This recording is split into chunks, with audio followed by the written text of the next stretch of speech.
A very good afternoon to everyone. As you're aware, today we have the third cabinet retreat, and as has always been practiced, before the cabinet retreat we have a cabinet meeting. Today in the cabinet meeting there were 9 formal items that were taken up. The first item was the service rules for the Meghalaya Border Area Development Department. So therefore the service rules, as you are all aware, these are normal rules which need to be service rules which need to be cleared by the cabinet, so that different aspects of promotion and different aspects of service are clear. So based on that, all departments have been instructed to do that, and accordingly the Meghalaya Border Areas Development Service Amendment Rule 2025 was approved by the cabinet today. The second item was a proposal for introduction of community integrated skill learning as a structured curricular component for class 6 to class 10. As you're aware that there is a component for physical and health education as one of the components as a 6th subject in the curriculum for class 6 and class 10, and that particular curriculum is very much restricted to different books and different information regarding health and physical activities and so on and so forth. Today we have decided in the cabinet that in that particular subject we will introduce a component of community integrated skill learning.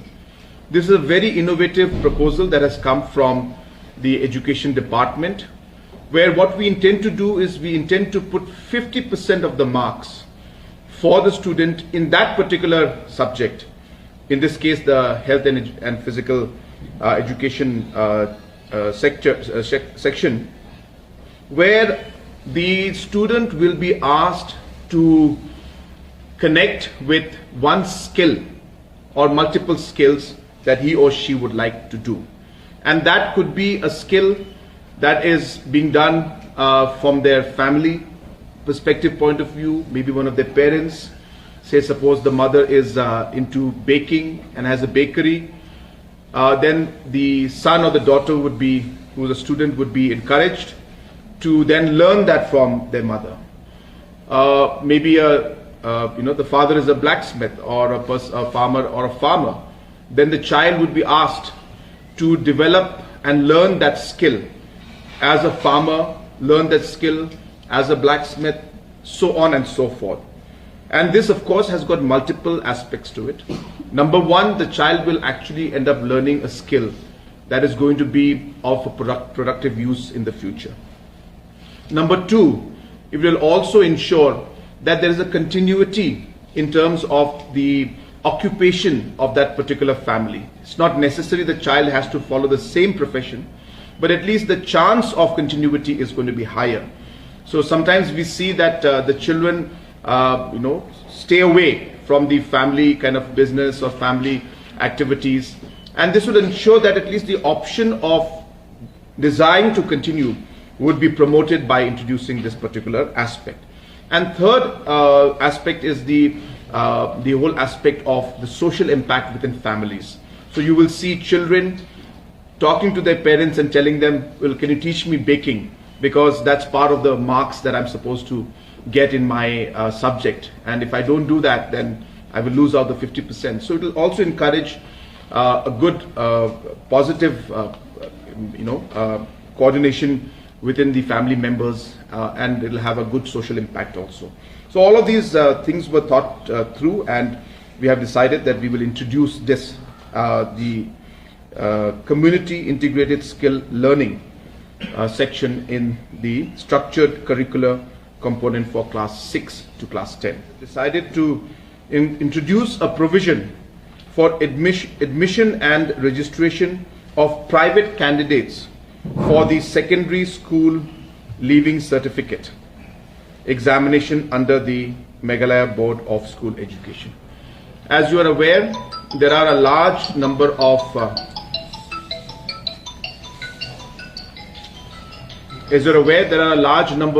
students who in the past could not clear the metric exam, and there are a large number also who end up dropping out post the upper primary when they enter the secondary level because of different factors.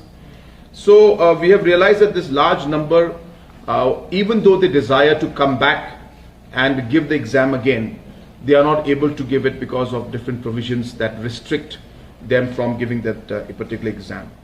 What we have decided in the cabinet today is to streamline and to ensure that we make it easy for any candidate who wishes to give the SSLC exam to pass class 10, even though he or she may have failed in the previous years, or for whatever reason could not continue with the schooling post class 8. We want to give that option to them, and this, I'm sure, will encourage many such youngsters who, for whatever circumstance, were not able to clear the metric exam. They would be looking forward to be given an opportunity to do that. And this particular provision today and this particular decision will allow those children to give that particular exam and clear the metric exam. We also had the Republic Day speech that was there today. We have cleared the speech, which is going to be, of course, read out by the Honorable Governor in Shillong and by respective cabinet ministers and other dignitaries in different parts of the state. We have also decided, these are more administrative, smaller issues. So there was an extension of service of one of the superintending engineers in the Directorate of Urban Affairs for 3 months. So the services of Shri K. Walang has been extended for 3 months, and this is necessitated because of the large number of projects today that is taking place, and it would affect the overall functioning of the projects and the work that's going on. And keeping that in mind, we have extended his services by 3 months. Also, we have decided to re-engage and extend the services in terms of the officer on special duty and ex-officio secretary for the government of Meghalaya in the planning department in the Meghalaya Age Limited. So Shri Robert Lingdo is a retired official of the planning department. We have decided to extend his services there in MAL. Similarly, the extension of services for Mr. Bruce P. Mara, who was a former retired chief engineer. His work also as advisor in the Meghalaya Integrated Transport Project, which is a World Bank project, has also been approved today. We also would like to share that the government and the cabinet today has decided on the Meghalaya Day Awards 2026. So the Utturot Singh Award for Arts and Literature has been decided for Dr. K. S. Nonkanri, for the Pathogan N. Sangma Award for Social Services.